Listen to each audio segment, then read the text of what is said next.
Hola, buenas noches, bienvenidas, bienvenidos. Nos da mucho gusto que nos acompañen a esta conversación con Musuk.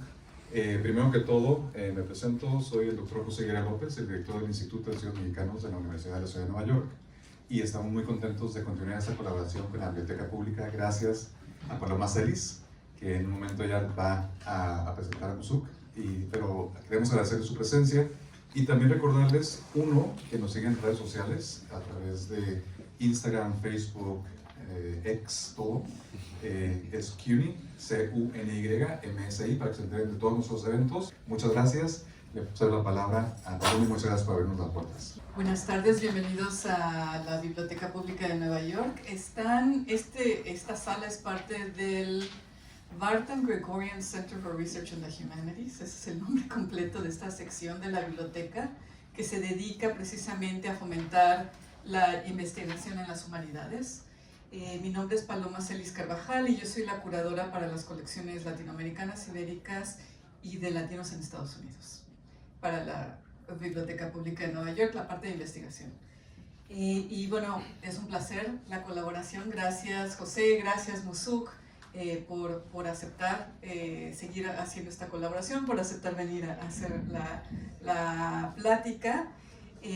Antes de decirles quién es Musuk, muchos de ustedes ya han de saber quién es, no necesitará presentación, para aquellos que no saben, voy a leer una biografía, pero antes de eso les quería explicar lo que tenemos aquí en esta parte de la sala. Lo que está en exhibición son fotos de Musuk que son una adquisición reciente para la biblioteca. Van a ingresar a la colección de fotografía de la Biblioteca Pública de Nueva York.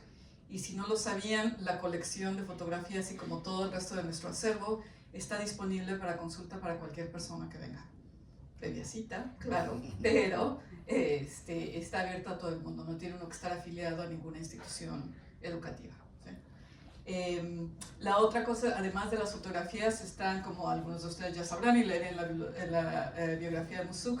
Musuk también, además de ser fotógrafo, es editor. Su editorial es Kawaii, perdón, y tenemos algunos ejemplares de sus libros que tenemos en la biblioteca, y acá él trajo más ejemplares. Y ahora sí, voy a presentar a Musuk. Musuk Nolte es fotógrafo y editor mexico-peruano. Su trabajo fluye entre la fotografía documental y artística para abordar temas sociales como la memoria y la degradación ambiental. A lo largo de su carrera ha colaborado frecuentemente con comunidades y culturas de las regiones andina y amazónica, desarrollando proyectos colaborativos a largo plazo.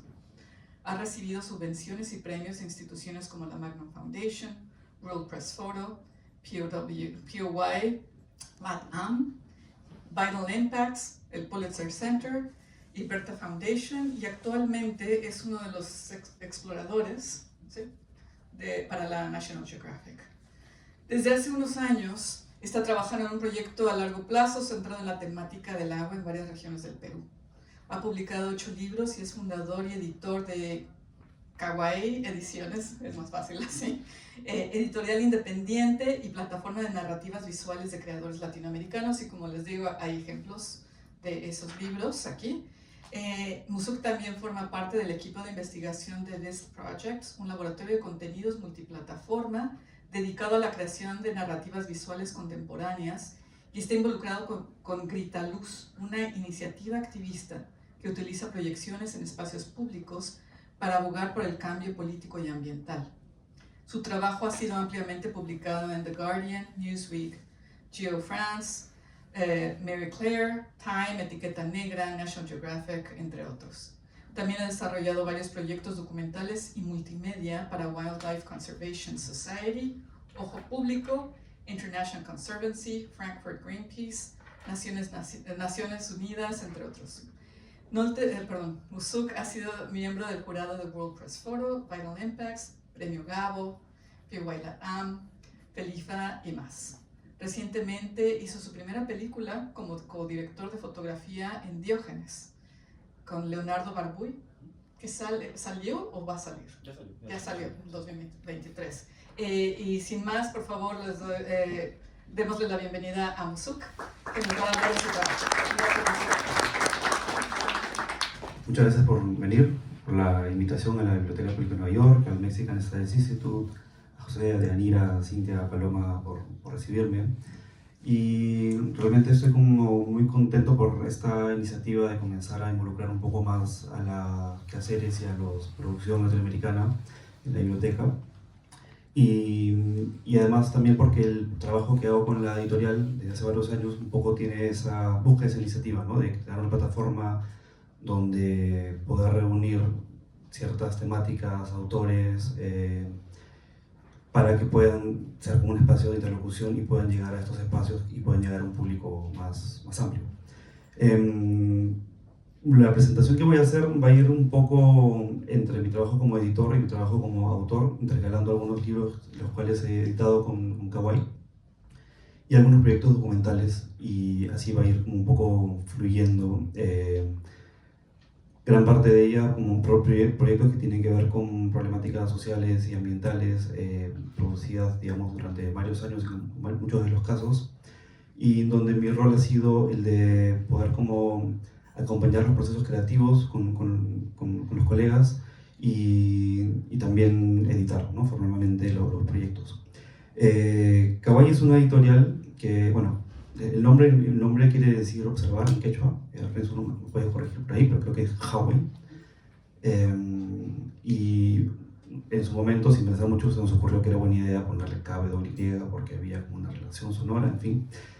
No pensamos que la editorial iba como a prosperar a 13 años, que es el tiempo que ya tiene. Y tiene que ver con eso, el nombre.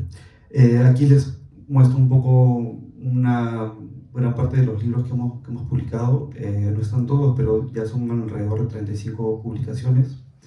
Y un poco en lo que nos enfocamos es en fotografía latinoamericana. Digo nos enfocamos porque tengo un socio que es Fernando Fujimoto, que es un fotógrafo y editor peruano de origen Nikkei japonés, con quien iniciamos el proyecto.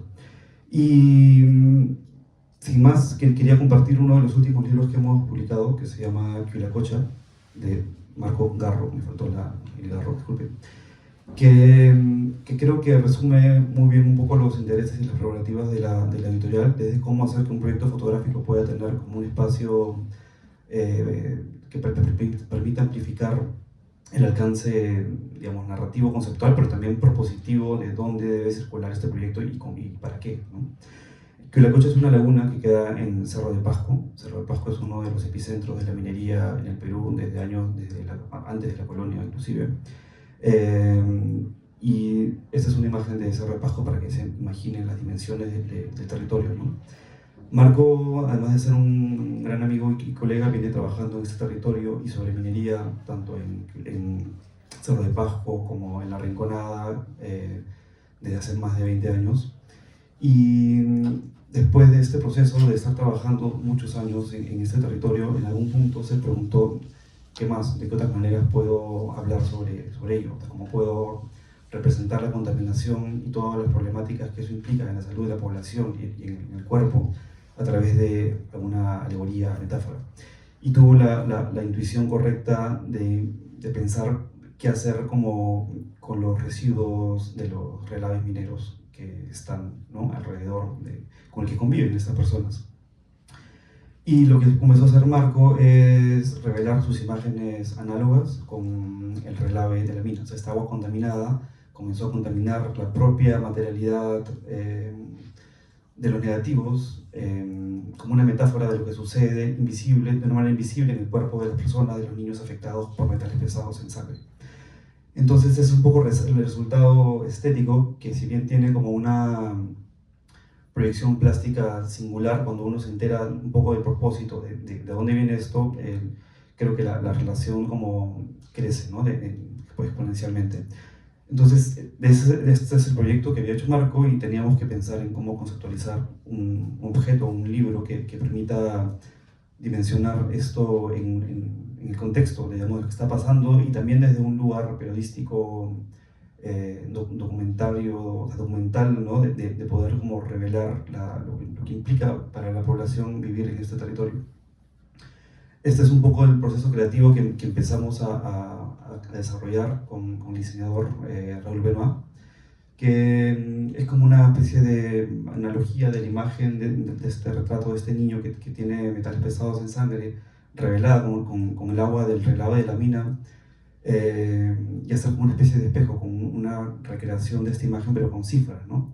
Es como una especie de analogía de cuando los exámenes médicos revelan que no hay 0.3, tanto 5 de manganeso y selenio, en fin, o sea, una serie de elementos. Y les estoy mostrando ahora un poco más de las imágenes, pero lo que decidimos que debía ser este libro era una especie de file, de expediente médico, de manual de procedimiento, y había un diálogo también, curiosamente, porque Raúl, el diseñador, había crecido en Cerro de Pasco, su padre trabajaba en la mina, ¿no? Entonces tenía una relación y una familiaridad con ello. Entonces lo que decidimos fue hacer esta publicación, que como les contaba funciona como una especie de expediente. Lo primero que uno tiene es la cantidad del análisis de metales pesados que se encontraron en esta laguna, en Quillacolcha, y conforme uno va avanzando encuentra testimonios de los niños afectados, obviamente con la colaboración y aprobación de las familias y la asociación de familiares de personas afectadas por metales pesados en sangre de Cerro de Pasco. Cada una de estas páginas tiene un retrato que hizo Marco, revelado con el agua de la laguna, y toda la información clínica y médica que corresponde a esa persona, y un breve texto final, ¿no? De que es como una especie de entrevista, diálogo, de qué imaginan, qué piensan, qué sienten, cómo ven el territorio, que escribió Rosa Chávez, que es una colega periodista peruana. Y además en algún punto la publicación fue realizada con Ojo Público, que es un medio de periodismo de investigación peruano, pero que tiene un alcance latinoamericano, y quienes comenzaron a hacer un proceso también de fact-checking, ¿no? Para que toda la información tenga como una certeza de que puede tener como un valor instrumental en algún momento, ¿no? Claro que finalmente el propósito de hacer este libro no es que va a terminar siendo como un expediente judicial, pero sí es algo que permite acceder de una manera quizás un poco más abierta y sencilla, para revelar una problemática la cual se conoce pero se ignora, ¿no? Entonces es un poco el propósito de esta publicación.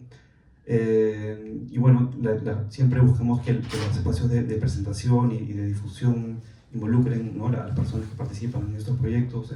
Hicimos la presentación en el lugar de la memoria, en Lima, y bueno, y Marco sigue trabajando en el tema y tiene una estrecha colaboración con esta familia, ¿no? El libro está aquí, después podemos tener como una conversación más informal con los libros. Bueno, como les contaba, soy fotógrafo también. Inicialmente no tenía idea de hacer fotografía documental, pero las circunstancias de donde uno vive inevitablemente te empujan a ello. Y muy joven tuve la oportunidad de entrar a un periódico. Tenía, no sé, 19 años y pude acceder a tener un puesto de practicante, y de ahí me fui quedando un poco más en el periódico y comencé a interesarme en la fotografía documental. No tanto en la periodística, más allá de que ese era como mi quehacer cotidiano, pero sentía que en lo documental había una pausa que me interesaba un poco más que la dinámica, la vorágine, ¿no? de los medios. Y es así como empecé este proyecto, inicialmente obviamente sin tener como la idea de la proyección de lo que se podía terminar desarrollando y alargando. Para darles un poquito de contexto, el periodo de la violencia del conflicto armado interno en Perú dejó una cantidad inmensa de personas asesinadas, tanto por los grupos terroristas como por el Estado. Y esto tenía un saldo bastante alto de personas desaparecidas que aún desde que se hizo la Comisión de la Verdad seguían como un pendiente a resolver. Entonces, desde el 2010 empecé a documentar los procesos de restitución de cuerpos después del proceso forense, ¿no? Donde el Estado hacía como una entrega de los restos óseos de los cuerpos encontrados a las familias, que en algunos casos habían esperado más de 30, 35 años, en algunos casos hasta 40, por poder cerrar el ciclo del duelo, de estos procesos, ¿no? Detenidos por tantos años, donde la incertidumbre termina como siendo aún más dura, ¿no? Que la propia pérdida en algunos casos. Y así estuve documentando en distintos lugares, principalmente en Ayacucho, que fue una de las regiones más afectadas. Esta, por ejemplo, es una fotografía en la comunidad de Pujas. Y un poco lo que comenzó a suceder en el desarrollo del proyecto es que, digamos, las ceremonias eran muy similares, ¿no? Comenzaba a sentir que como que me agotaba un poco en cómo poder cómo ampliar el contar cómo se vive, bueno, intentar acercarme a cómo se puede experimentar el tiempo suspendido, la pérdida, el duelo, cómo se entiende el duelo en el territorio, pensando que los Andes en sí mismos, ¿no? Uno piensa que es un territorio alegre quizás, ¿no? Por la danza, por las canciones, por los colores de las vestimentas, pero también hay como una melancolía implícita y bueno, y hay una herida abierta por este proceso histórico. Entonces lo que aquí ven es una selección de imágenes bastante amplia de distintos momentos, pero un poco lo que lo que me llevaba era buscar ciertas situaciones que me permitían acercarme a buscar alegorías o metáforas o encontrar algunas conexiones, ¿no? de escarbar de alguna manera en el territorio, en las miradas, para poder hacer un proyecto que hable sobre la pérdida, sobre la memoria, sobre el tiempo suspendido. Y el proyecto, ya unos años después, lo terminé llamando el lenguaje de los huesos, un poco porque, bueno, se hacen los procesos forenses, son los huesos los que terminan diciendo cosas, ¿no? Terminan siendo, bueno, no estoy diciendo un lenguaje, pero uno cuando busca en el proceso forense indicios de las causas, hay como una especie de diálogo, ¿no? con estos restos que finalmente luego son los que son lo único que se les entrega a los familiares. Y bueno, así también mi trabajo documental se extiende un poco a los procesos de intentar legitimar estos hechos. Esta, por ejemplo, es una protesta luego del indulto al dictador Alberto Fujimori el 25 de diciembre. Y estos son familiares principalmente del caso de la Cantuta. Y en su momento, digamos, el proyecto se ha publicado, bueno, cada una de estas series se publicaba en medios de comunicación, reuniendo, digamos, lo que pasó en ese momento específico, pero un poco lo que me interesaba era unir distintos casos, distintas historias, buscar también hablar de ciertas otras maneras quizás de representar esta temática, y además porque es algo que sigue en curso, o sea, sigue en plena vigencia, ¿no? Existe la problemática, digamos, de desaparecidos, ha sido como golpeada mucho en los últimos años con el gobierno terrible que tenemos ahora, que ha desestructurado los equipos, les ha quitado presupuesto y una serie de otros problemas, ¿no? Y mucha gente que tenía expectativa de recibir los restos óseos de sus familiares ha visto truncado ese proceso, ¿no? Y un poco en relación a eso, a ese periodo, está este libro de Liz Taza, que se llama Cápara. Es un libro que trata sobre el programa de esterilizaciones forzadas, que también sucedió durante la dictadura de Fujimori, donde hubo un programa, digamos, llamado con eufemismos probablemente, de control, ¿no? de la natalidad de la población, pero que en la práctica terminó forzando a muchas mujeres a ser esterilizadas. Y este es un proceso que sigue en el sistema judicial en la actualidad, o sea, está en plena vigencia. Y cuando empezamos a pensar en hacer este proyecto, coincidía con que la hija de Fujimori, Keiko Fujimori, estaba candidateando y tenía altas chances de acceder, digamos, a la presidencia. Y fue algo que fue como el combustible para acelerar el proceso de edición de este libro. Es un libro que hicimos en colaboración con una editorial de Arica, Chile, que se llama Chaya Ediciones. Y un poco lo que buscábamos era como encontrar la manera de ir al hueso, o sea, como al grano directamente, ¿no? Entonces el libro empieza con con un dossier fotográfico que los propios médicos habían hecho para probar, digamos, los avances en este programa, y que fue publicado en un diario, me parece que fue en 2010, 2012 que se publicó este dossier, que se encontró y se publicó. Y un poco era poner en contexto de una manera directa, bruta, porque en ese contexto era necesario que sea así, ¿no? O sea, pensamos que el libro podía contribuir un poco a todos estos movimientos antifujimoristas, simplemente con el propósito de dar a conocer lo que sucedió en ese periodo, ¿no? Entonces el libro reúne las fotografías documentales de Liz, trabajando con las víctimas, con los testimonios, regresando a los lugares donde sucedieron estos hechos, incluyendo algunos recortes periodísticos, algunos documentos oficiales que fueron mandados como prueba. Y hicimos circular el libro en redes en ese contexto. Imprimimos algunos QR, los pegamos con stickers en algunos lugares del centro de la ciudad.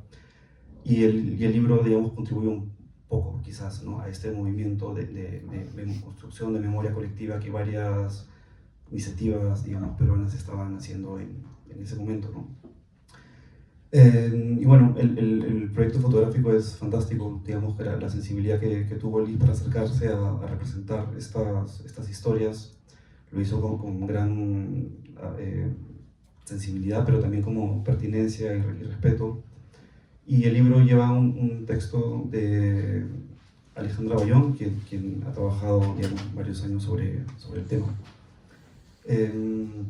Yéndonos hacia México, este es un proyecto de Yael Martínez, que se llama La Casa que Sangra.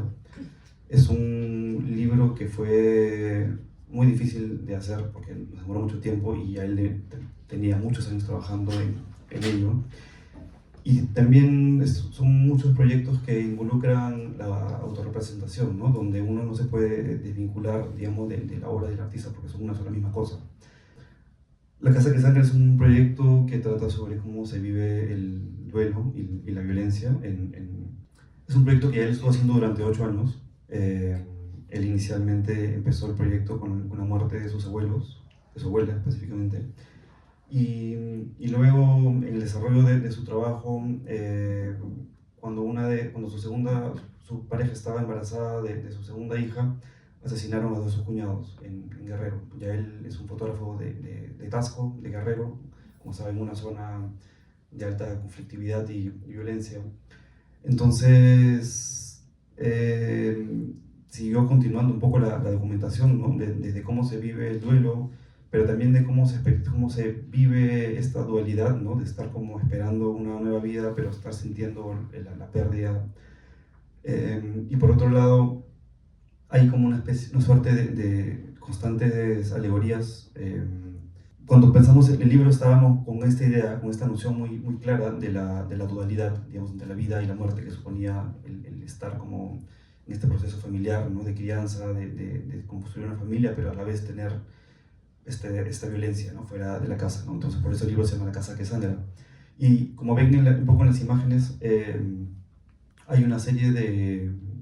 El libro está construido en 4 capítulos. El primero es como una suerte de preámbulo de purgatorio, de alguna manera. Hay esa presencia del fuego, pero también como que el fuego sale del propio libro. Y hay un desarrollo de eso, y hay una imagen de este niño que hace esta dualidad, ¿no?, como si fuera el fuego de la página anterior que está iluminando al niño. Luego hay un testimonio de Yael. Luego está esta imagen, que es un autorretrato de Yael que hizo el día que se enteró que sus cuñados habían sido asesinados. Y después hay un desarrollo, digamos, fotográfico de cómo se vivía el duelo, pero a la vez la espera, ¿no?, de esta nueva vida, el espacio íntimo. Esta imagen que tiene un poco la idea de este ojo que está mirando siempre, porque Yael luego estuvo trabajando con las madres buscadoras en estos procesos, ¿no?, de desenterrar y tratar de encontrar los restos óseos de los desaparecidos. Y en algún punto el desarrollo de ese segundo capítulo que habla sobre el duelo en el espacio íntimo, llega a un punto donde el propio libro te sugiere abrir las páginas como si estuvieras abriendo la tierra, y son imágenes de la tierra, de forados, de huecos, donde cuando abres encuentras testimonios y poemas. De un poeta Mepa, Hubert Matuba, un gran poeta Mepa mexicano, y él sí, tuvo la pertinencia de mezclar tanto testimonios que le había compartido ya él como algunas frases que le había escrito. Luego el libro sale formalmente, hay una imagen de alguien saliendo de la tierra, y lo que sucede en esta última fase es cómo se desborda la violencia del espacio social, ¿no?, y afuera de la casa.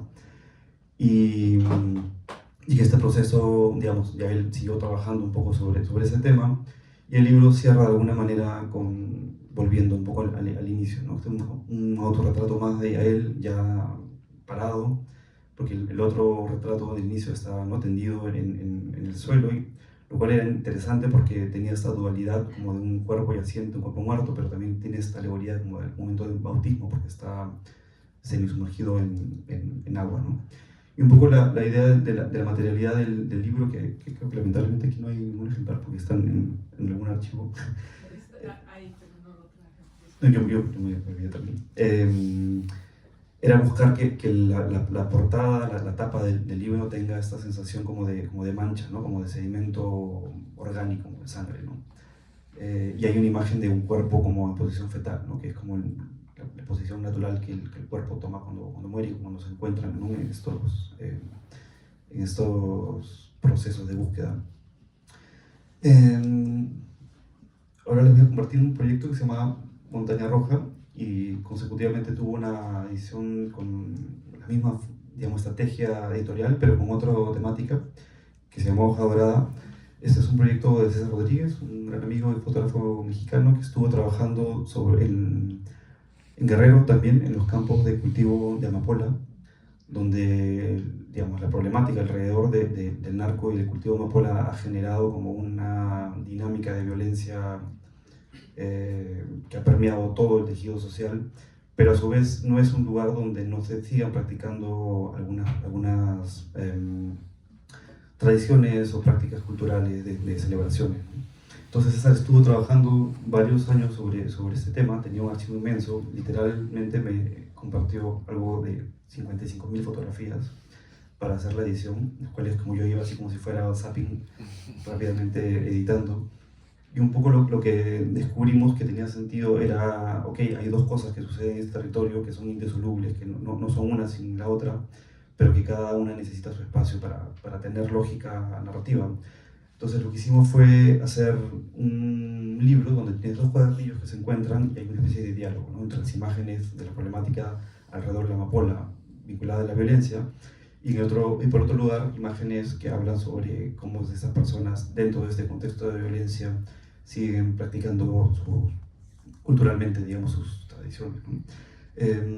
Y el segundo libro trata sobre las plantaciones, o sea, la problemática, digamos, social, de salud, de semiesclavitud que las comunidades Wixárika, antes llamadas Huichol, entiendo, que son quienes trabajan en los campos de tabaco y que viven en unas condiciones terribles, muy expuestos a la contaminación de los agrotóxicos, viviendo al costado también del propio sedimento que producen las hojas de tabaco. Y usamos un poco la misma estrategia, ¿no?, de poner un poco las imágenes que hablan sobre el cultivo, sobre las problemáticas que esto genera, pero también, como por ejemplo la imagen central es una imagen de archivo que es como el punto que conecta, ¿no?, la cuestión más cultural de los lugares sagrados, de las prácticas, de las celebraciones. Entonces un poco los dos libros tienen como un diálogo, estamos pensando hacer como uno tercero que complete el ciclo, quizás sobre el cultivo de maíz. Y fue un libro bastante exitoso en muchos niveles, algo que no les he como comentado, que un poco ser una editorial en Latinoamérica implica tener que adaptarse a los contextos, digamos, de producción, a los contextos de acceso a ciertas economías, y a cuestiones también de la precariedad que supone hacer libros en Latinoamérica, ¿no? Entonces este fue un libro que se hizo con muy pocos recursos, con mucha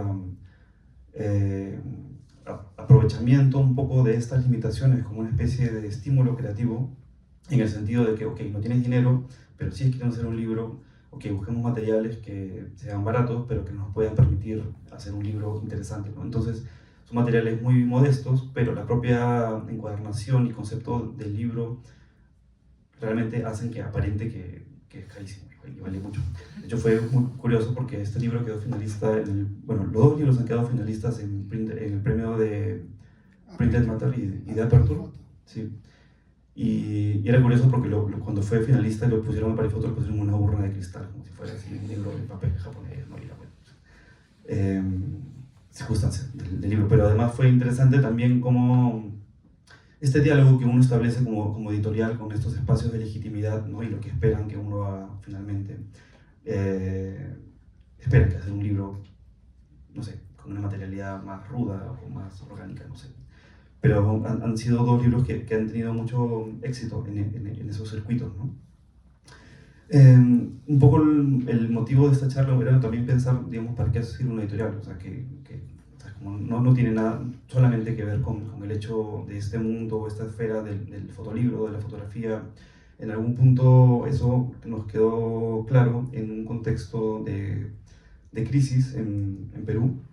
En el 2020 hubo un proceso social sumamente complejo que llevó a las manifestaciones más masivas de la historia del Perú, y que donde sucedió algo muy singular, que había un consenso entre distintas clases sociales, llamémoslo así, sobre lo que estaba pasando, ¿no? Entonces, todo el mundo estaba de acuerdo que lo que estaba pasando estaba mal, ¿no? Hubo un golpe de Estado congresal, pusieron a un personaje ilegítimamente como presidente, y hubo una semana de protestas sumamente masivas, muy violentas, que conllevaron al asesinato de dos muchachos, de Inti Sotelo y de Brian Pintado. Y además donde personalmente estuve muy involucrado en ese proceso, documentando, y muy involucrado emocionalmente por la dimensión de lo que estaba pasando, y también porque este chico, Inti Sotelo, fue asesinado a mi costado, ¿no? Yo no fui consciente de ese momento hasta que después se reconstruyó los hechos en una plataforma periodística, IDL, donde hicieron una cronología de los momentos, y yo pensando que estaba protegiéndome, no yendo al lugar donde veía que venían heridos rato tras rato. Al reconstruir, digamos, la cronología, y lo encontré, ¿no? En la secuencia de imágenes pasando a mi alrededor, y 30 segundos después fue que le cayó una partida en el corazón, ¿no? Entonces eso me puso muy furioso con la situación, estábamos muy molestos con todo, pero a la vez estábamos saliendo de la pandemia, entonces no se podía protestar del todo, había toque de queda, un caos. Entonces al día siguiente lo que hicimos fue una convocatoria, poner al servicio de la editorial de lo que podemos hacer, la manera que podemos contribuir, para hacer una publicación colectiva, un poco con el propósito de que esto no quede impune, de hacer memoria, pero también sobre todo de hacer este proceso histórico en el momento. O sea, no queríamos hacerlo como una especie de retrospectiva ya más reflexiva, sino queríamos como sumar toda esta rabia que estábamos sintiendo de quemar todo realmente. Y bueno, hicimos esta convocatoria a nivel nacional, se sumaron otros colectivos para poder amplificar el alcance. Fue bastante exitosa, pues recibimos cerca de 12.000 fotografías de todo el país, de distintos lugares, y nos pusimos con el propósito, ok, esto tiene que salir ya, ¿no? Entonces, a los 15 días de haber recibido el espacio, ¿no? de imágenes, nos encerramos un par de días con una colega, Sandra Rodríguez, una gran amiga antropóloga, que también está involucrada de alguna manera con el periodismo, a pensar esta publicación, junto con una diseñadora, Vera Lucía Jiménez, que es con quien principalmente hemos hecho todos los libros, y con Paul Gambin, un amigo fotógrafo que también se sumó a la edición. Y en 2 días hicimos esta, digamos, boceto, maqueta de edición. Mientras tanto, Sandra comenzó a activar a otros colegas que podían escribir sobre ciertas situaciones que habían sucedido alrededor de las protestas, como José Carlos Agüero, que es alguien que creo que tiene una gran legitimidad y mucha claridad para hablar sobre las cosas, y hablar, por ejemplo, sobre cómo los jóvenes, cómo estas tribus culturales se involucraron, de estar metidas en las redes, en los otakus, que están metidas en el internet, de pronto salían a protestar y tenían realmente como una gran capacidad de articulación. O por ejemplo, cuáles eran las frases, qué cosas se ponían en los carteles. Y también, además de textos, digamos, más como de reflexión, también había testimonios de distintos puntos del país.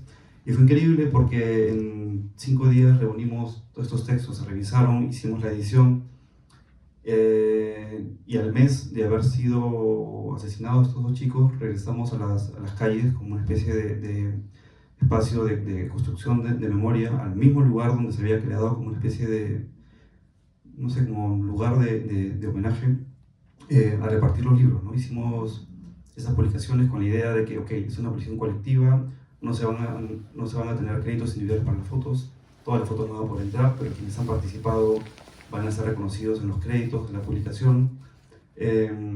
Hay algunas como páginas que proponen cosas. Estos son los 96, creo, congresistas que votaron a favor de la vacancia. Esta es una imagen del hermano de Inti cuando fue invitado al Congreso. Al costado es una imagen de este personaje Merino, que, bueno, al día siguiente de que fueron asesinados estos chicos, fue sacado, ¿no? Y bueno, aquí ven un poco las imágenes de volver las imágenes al lugar donde surgieron, ¿no? Devolverlas a la calle, que tengan una utilidad real, ¿no? Y pues pusimos un soporte, digamos, pusimos libros y había 2 cajas y quien quería se llevaba uno, ¿no? Y también hicimos una repartición a los colegas, amigos fotógrafos que mandaron imágenes. Y algo que pasó después, digamos, en los siguientes meses, porque cada mes había como una especie de insistencia en buscar como justicia, ¿no? para con los familiares y los chicos que habían sido afectados, porque habían chicos que habían perdido, digamos, la visión, un chico, John Cordero, había perdido la movilidad de las piernas. Hubieron varias protestas sucesivamente, ¿no? Entonces los libros se siguieron repartiendo en esos espacios. Y fue como uno de estos proyectos muy veloces, ¿no? Como que demandaban una respuesta, ¿no? Responder a la demanda del contexto.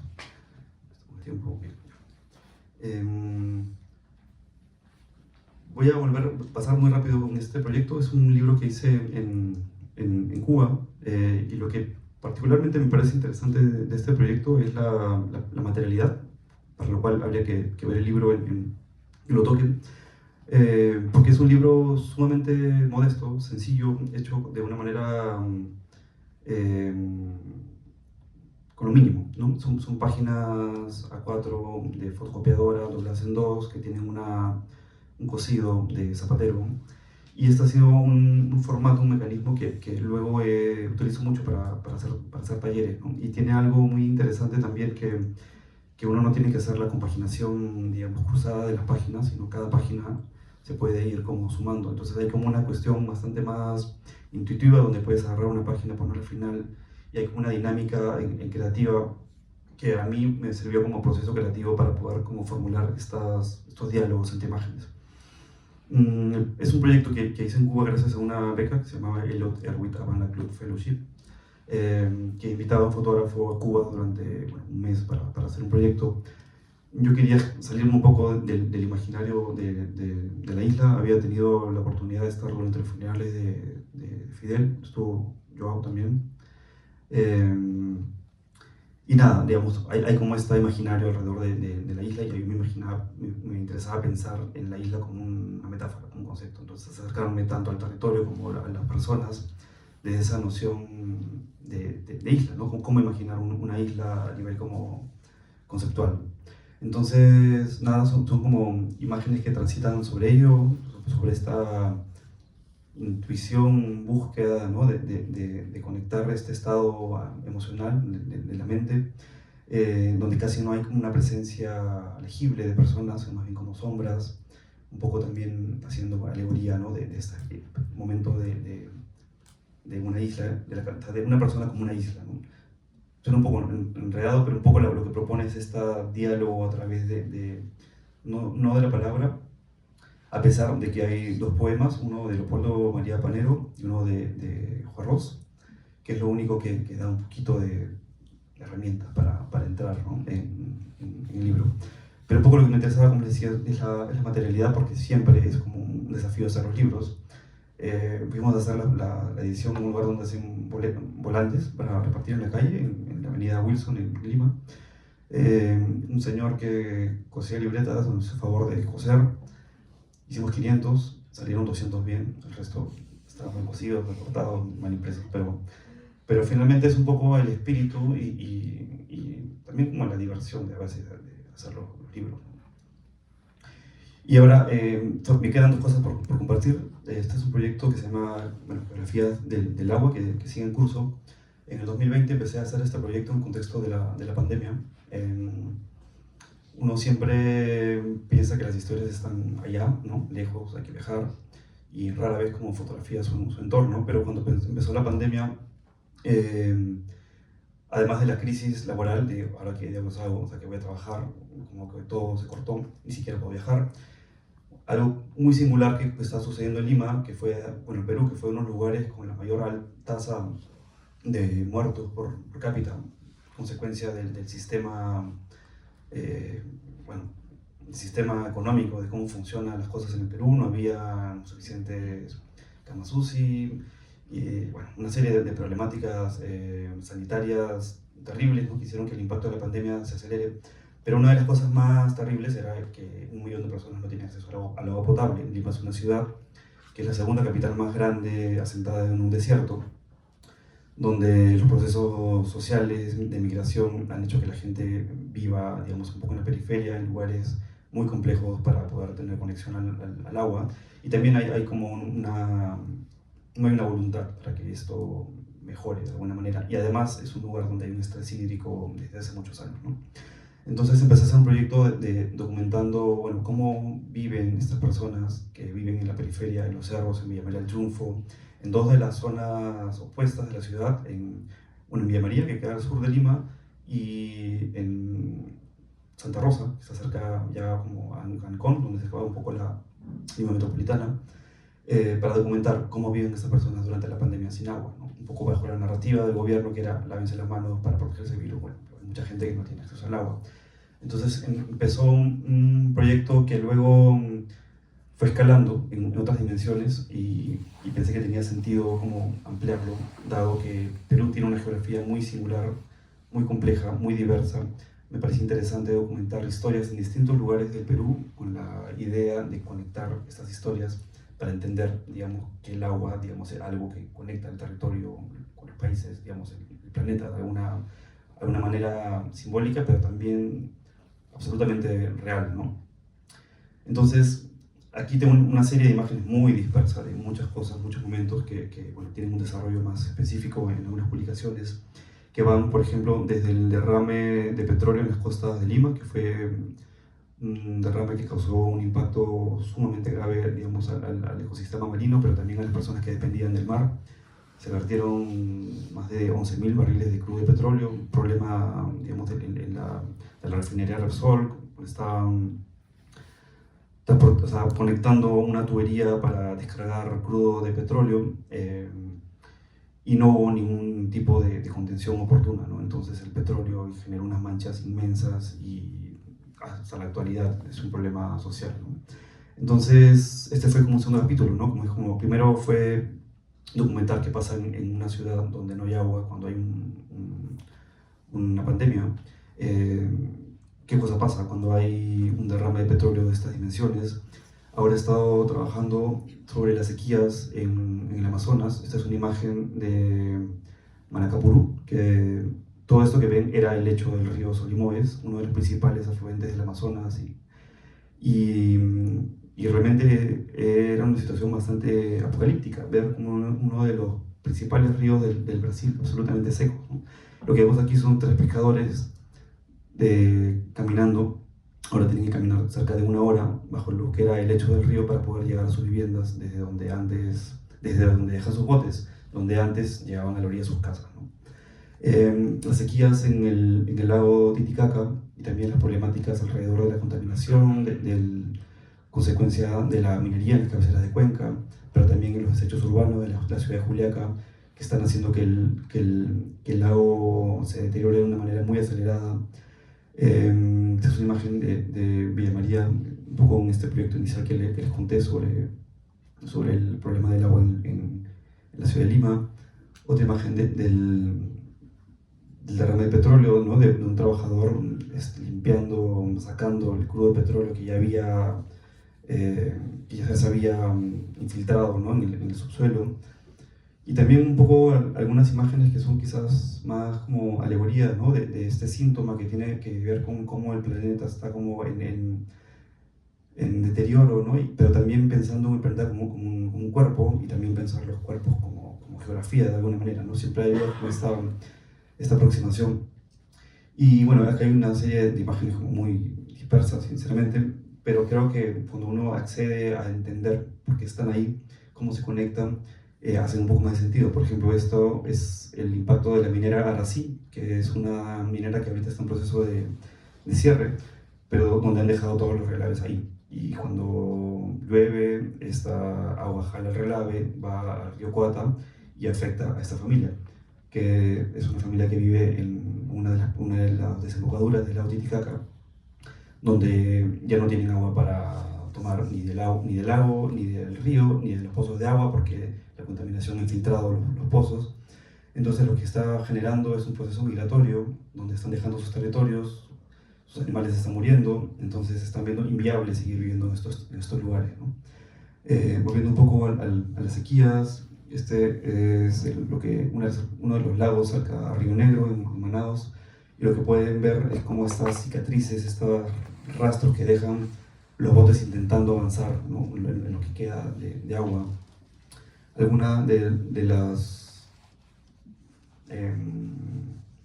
estructuras, o no sé cómo llamarlos, como cosas a las cuales se amarraban los botes, ¿no? que han quedado encalladas, imágenes sobre la contaminación alrededor de Belén, ¿no? que es una comunidad, un pueblo que la mitad del año flota y la otra mitad del año flota sobre el río Italia, pero la mitad del año está, digamos, en la seca, ¿no? Entonces hay esta dualidad, pero aún así el impacto de la contaminación por la creciente minería ilegal está generando problemas de salud sumamente severos.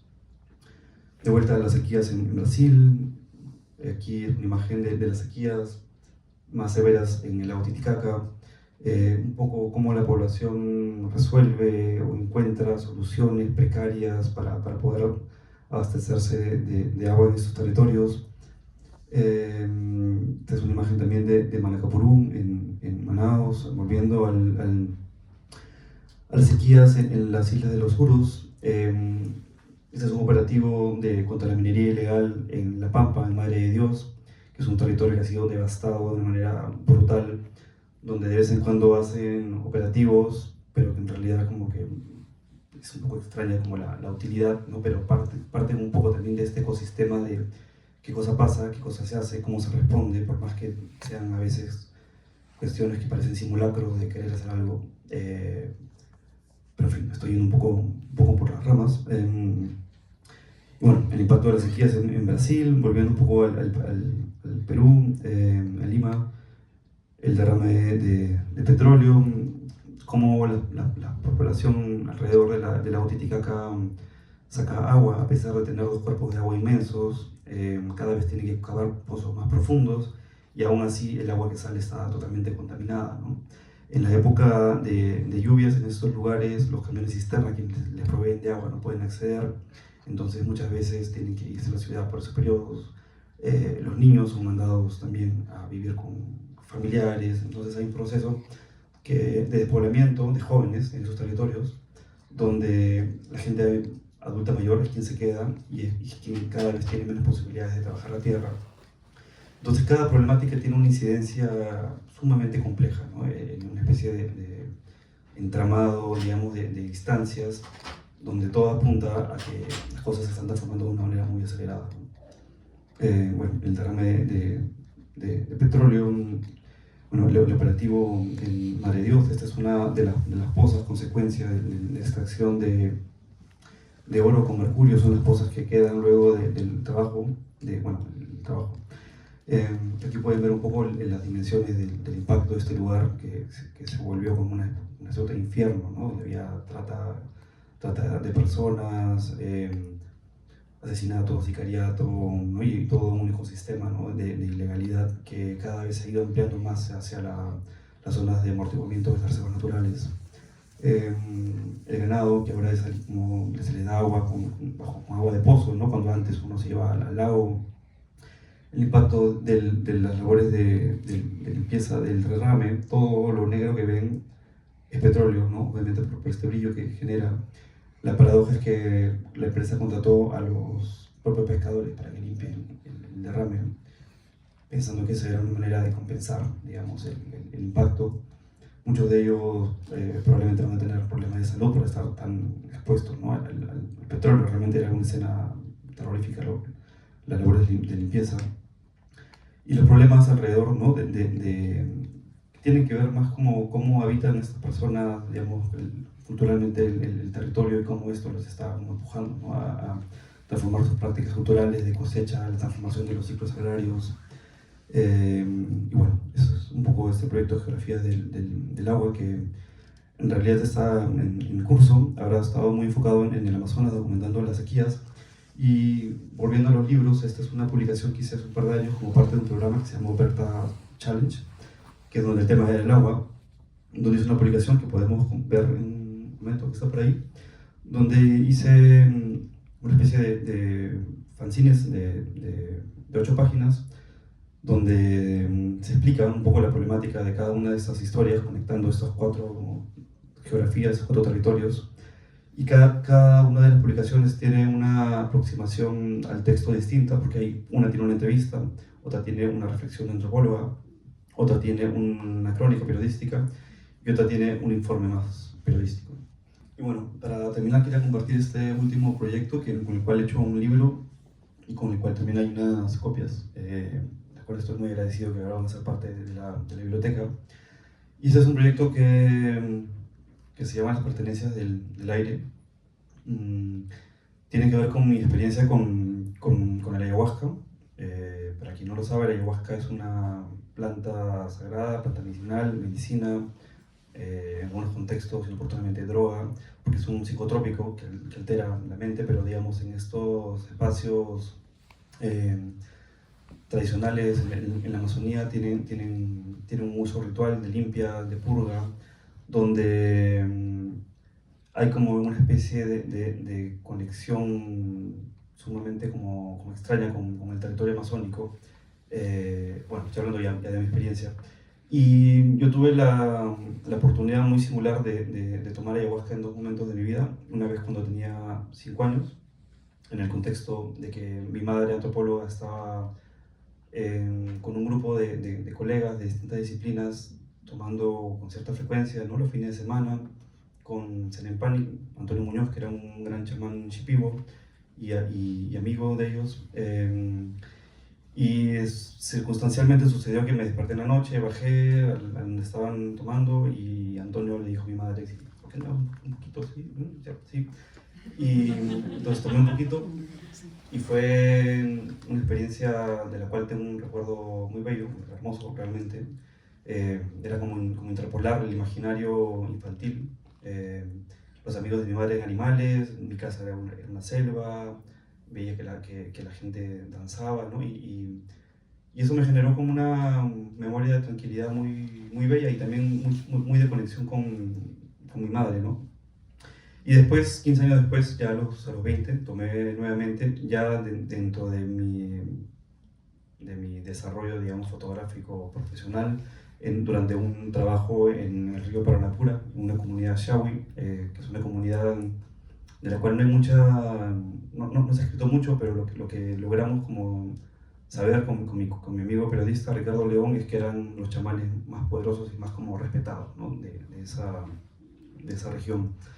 Y bueno, fue una experiencia trascendental en el sentido de que mi experiencia me acercó mucho a la noción de la muerte, ¿no? Esta sensación de que uno está muriéndose y que está en este proceso de irse. Y en este proceso también de resistencia a la planta, fue una experiencia muy dura, pero a la vez de la cual sentí que aprendí algunas cosas y me conectaron un poco con este imaginario de infancia, ¿no? Y también de alguna manera es como si hubiera revelado ciertas cosas que están como en nuestro entorno, en la realidad, en la cotidianidad, pero cuando uno, digamos, conecta con este imaginario donde quizás hay como una exacerbación de todo, del imaginario o del potencial metafórico que puede tener el territorio, la naturaleza, las personas. Durante varios años estuve haciendo imágenes sin tener mucho la idea de hacer un proyecto fotográfico, pero sí con la intuición de que esto me rememoraba o me hacía recordar algo que vi o algo que sentí de la experiencia con la planta. Y comencé a construir, meter en una carpeta imágenes bastante arbitrarias, pero que me hacían sentido y dije, bueno, en un momento voy a hacer un libro con esto. Y es eso, son como imágenes que tienen como una especie de intento de acercarse a la representación de este imaginario.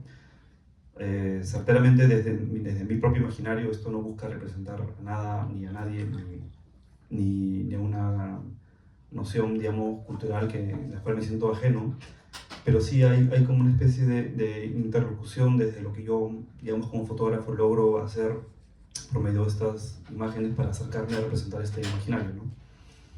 Entonces creo que en el libro está mejor expresado porque hay también un intento de conectar imágenes, de conectar territorio, conectar fragmentos de cuerpo y buscar como artificios, digamos, en lo real, ¿no? Que me permitan poder compartir un poco lo que sentí y cómo percibí.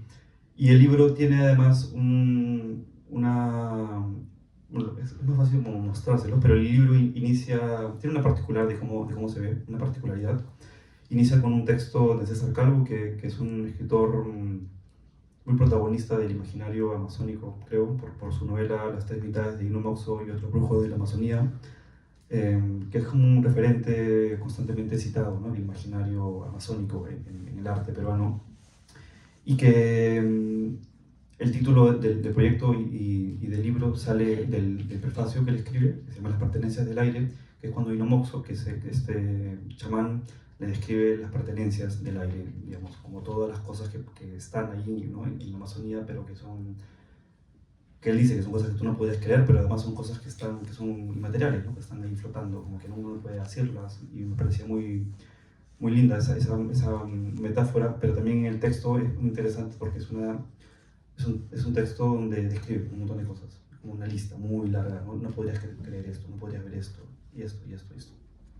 Y al final escribí un testimonio sobre mi experiencia, donde doy cuenta un poco, ¿no? del puente entre estos dos momentos, y donde hay como también una serie de cuestiones autobiográficas, quizás, por así decirlo, como por ejemplo la imagen de la raíz de ayahuasca, que no está acá. Es la imagen es la ayahuasca del jardín de Antonio, el chamán con el que tomé. O por ejemplo esta imagen que para mí era la sensación que quería en ese momento, ¿no? O sea, como la urgencia de hablar con mi madre cuando desperté, digamos, de este trance. Era como agobiante, pero a la vez como sabía que estaba ahí, ¿no? Como había una contención, y además la ayahuasca también es vista como una madre, entonces había esa alegoría donde el libro cierra un poco con esa imagen, yo también buscando representar esa relación. Este es un poco el conjunto de imágenes en total, y este es un poco el libro. De hecho, debe ser el libro donde me he sentido más indeciso. No sabía qué hacer, hice como muchas maquetas, una y otra vez sentía como que no fluía, no funcionaba bien, hicimos muchísimos diseños con Raúl, que fue el diseñador, pero un poco el libro creo que también logró reducirse a lo mínimo indispensable. Hay una dinámica donde las imágenes van proponiendo, si bien la ayahuasca no puede ser pensada como una especie de experiencia secuencial, porque es como que todo a la vez, realmente, o sea, lo sonoro, la psicodelia, pero también la memoria, si de pronto los ojos y ves el entorno, es como muchos estímulos a la vez, y un libro no puede permitir eso. Creo que cómo está construido busca un poco generar sentirse un poco desorbitado, o confundido, confundida.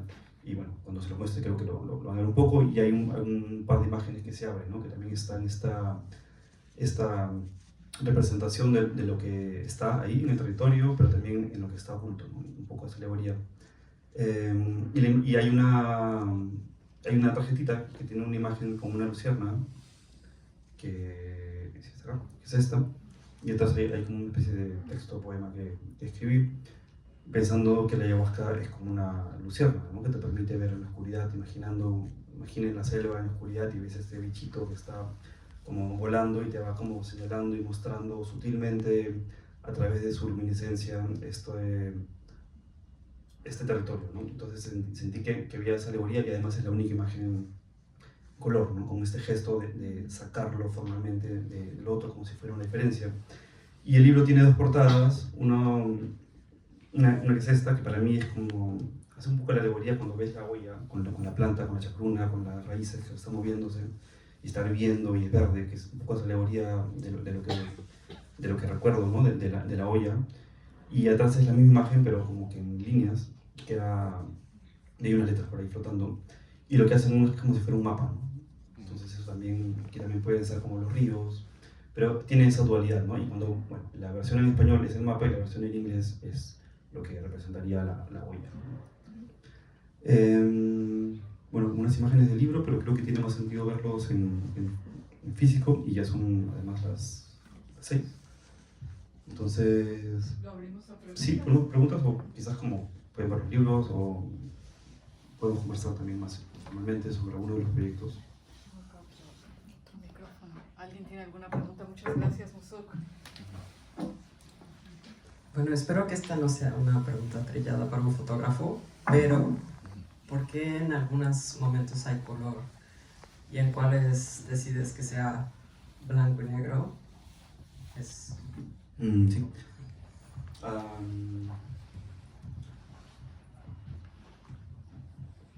O sea, hay como una cuestión personal que tiene que ver donde me siento que me puedo desenvolver mejor, y donde siento que mi conexión como con las situaciones es mucho más medular y visceral, y donde el blanco y negro y las sombras me permiten manipular un poco la situación, y en esta noción extraña sobre lo que es el documental y el mundo real, digamos, el blanco y negro me permite vivir una instancia mayor de abstracción, donde me siento un poco más cómodo y que tengo más recursos para representar este tipo de cosas, ¿no?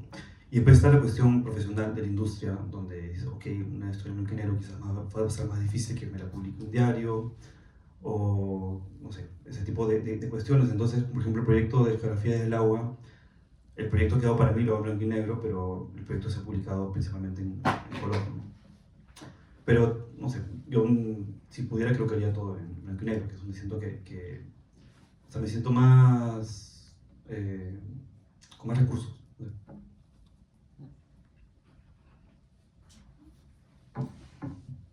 Tengo una pregunta. Noté que las imágenes al inicio, los grandes del paisaje, tienen mucho de la plata, que brilla la plata, del territorio, de los serpentes. Es alucinante. Y quiero preguntar si tú haces en cuarto oscuro, tú mismo. No. No, hace mucho tiempo dejé de utilizar como película, trabajo en digital. Me gusta mucho trabajar de noche, con flash, con iluminación. Y también como siempre hay cargo ahí como artificios como que te permiten generar esos brillos, esas como destellos. Pero no, o sea, el cuarto oscuro lo dejé hace mucho tiempo. Pero se ven que es un trabajo bien hecho. Gracias. A diferencia de los libros, falta poco, falta algo cuando hace las estampas. Las impresiones. No es, la calidad no es lo mismo, creo. En los libros, sí. Sí.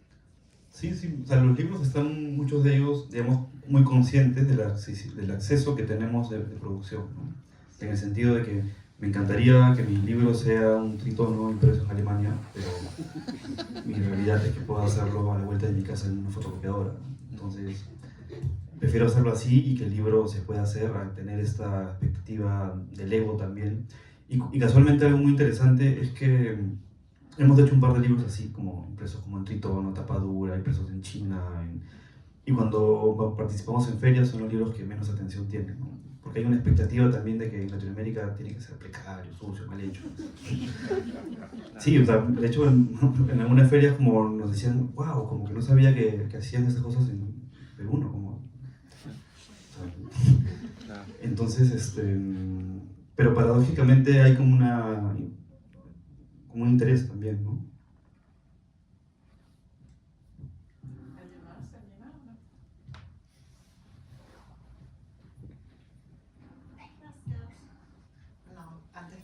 Musuk, gracias por compartir tu trabajo con nosotros. La verdad que siento que es un privilegio estar acá sentada y escucharte hablar. Creo que es la primera vez que te oigo hablar de todo tu trabajo, estoy súper impresionada, gracias. Quería hacerte dos preguntas. La primera era un poco, has mostrado como 3 o 4 proyectos tuyos en diferentes comunidades, todos alrededor de alguna problemática relacionada con la minería, el agua, etcétera, ¿no? Y sé que también has hablado que entraste un poco a estos temas por la prensa, trabajando en prensa. ¿Cómo te has preparado tú, o cómo es la preparación que haces para entrar dentro de una comunidad?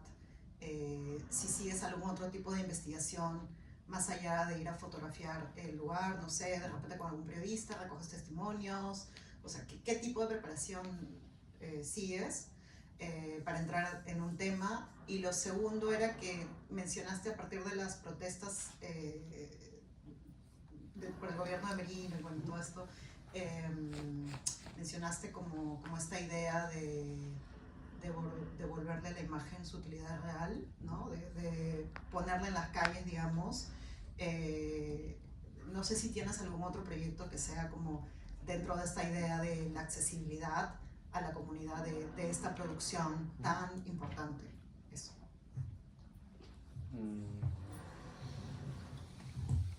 Me olvidé la primera pregunta.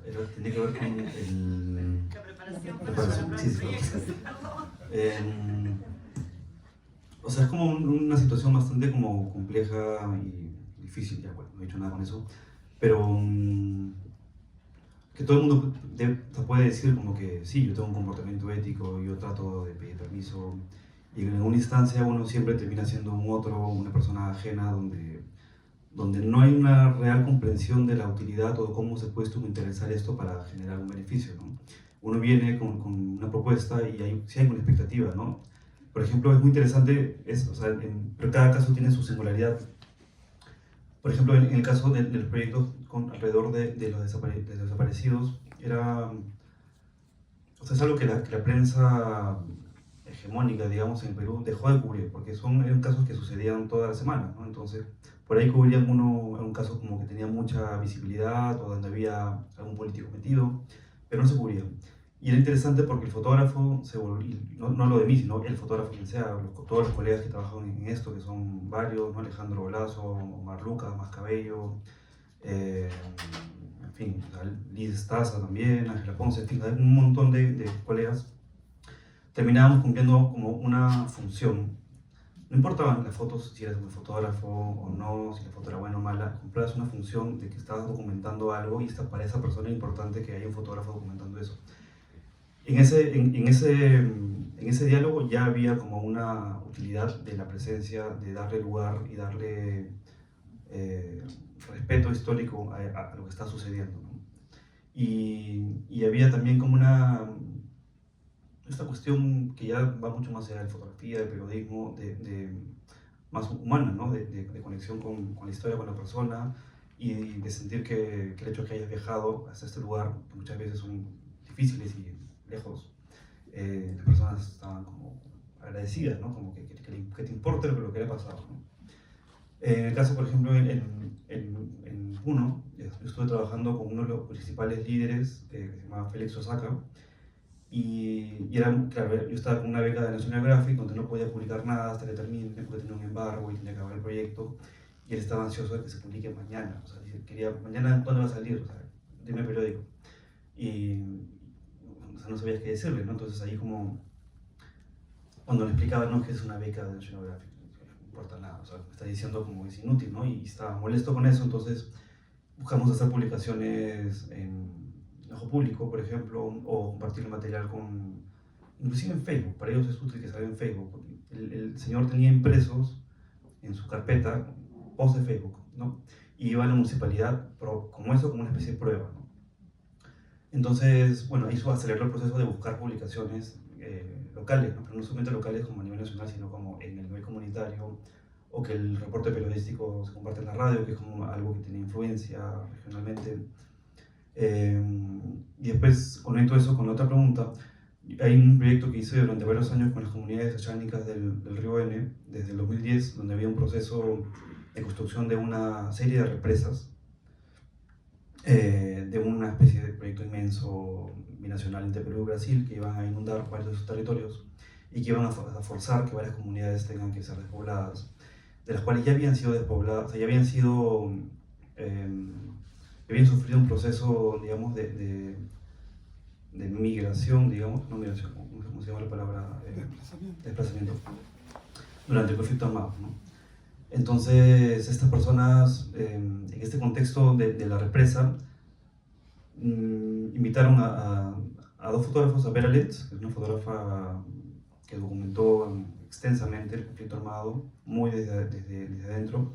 Invitaron a mí a hacer un proyecto que se llamó Pasado que no pasa. Entonces, ellos como a través de su organización, que es una de las organizaciones indígenas más articuladas que hay en Perú, pensaron que era buena idea, ¿no?, invitar a dos fotógrafos y que hagan una exposición, y eso luego tuvo como un desarrollo que se fue, de colaboración que duró como 10 años de diálogo, donde fue muy interesante porque hicimos una exposición en Lima conjuntamente, y bajo la presencia de Ruth Buendía, que es una líder oceánica, que era una mujer con una presencia muy dominante. De pronto como se generó como una tensión mediática, salió en la portada de Somos, lo cual, bueno, ahora no dice nada, pero en su momento era la primera vez que una mujer indígena salía con nombre propio en una portada de una revista, de un periódico de derecha, centro derecha, no sé cómo llamarlo ahora, extrema derecha, pero que en ese momento era un periódico que tenía un alcance importante, ¿no? Como que ponía a esta persona en un lugar de atención. Después salió en la portada del Dominical, salió en portada de Perú 21, no sé, como salió en varios medios, en peruano, en fin, como que de pronto la iniciativa de hacer una exposición fotográfica generó un interés mediático, y ella fue muy hábil de aprovechar ese interés para poner, digamos, sus demandas estratégicamente, ¿no? O sea, como muy hábil en ese sentido. Y esa es una colaboración que se ha extendido, se ha seguido haciendo. Hace 3 años hicimos una exposición en el Museo Metropolitano de Lima, y que también en paralelo tenía una mesa, digamos, donde invitaron a una serie de líderes y personas de la comunidad, como un espacio abierto, ¿no?, de poner sus demandas, digamos. Invitaron a la prensa, invitaron a autoridades, no sé. Entonces, siempre es como que los proyectos también buscan tener como una especie de retorno, de diálogo, de ida y vuelta. De hecho, esa exposición fue como pensada para eso, porque dijimos, ok, tenemos 10.000 soles para hacer una exposición, hacemos 30 fotos impresas como bonitas, con marco, o hacemos 100 juegos de la exposición impresos en pósters. Entonces fue lo que hicimos. Hicimos un juego de 100 copias, de 30 fotografías de exposición, un póster donde tenías las leyendas de las imágenes y una guía de la exposición con un texto, y mandamos a distintos colegios y a todas las comunidades un paquete, o sea, que era un tubito con sus 30 fotos. Y fue increíble porque los montaron en la escuela, en la plaza, cerca del río. Y eran, o sea, al día siguiente los niños estaban jugando con la foto, las rompían, pero no importaba, porque era como el propósito ya se cumplió, y cerró el ciclo, ¿no? Entonces, es algo que uno siempre puede intentar hacer, nunca se logra, digamos. Sentir que uno tiene una posición ética siempre va a ser como cuestionable, pero hay como estrategias de intentar hacerlo. ¿Alguien más?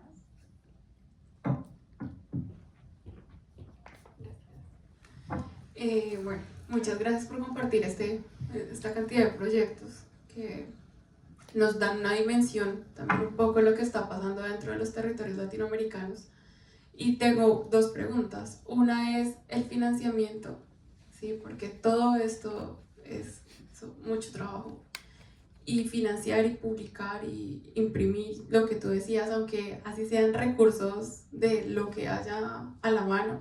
¿Cómo hacen ustedes como editorial para recoger todo esto y hacerlo para poder tenerlo impreso, ¿no?, como un trabajo realmente materializado? Sí.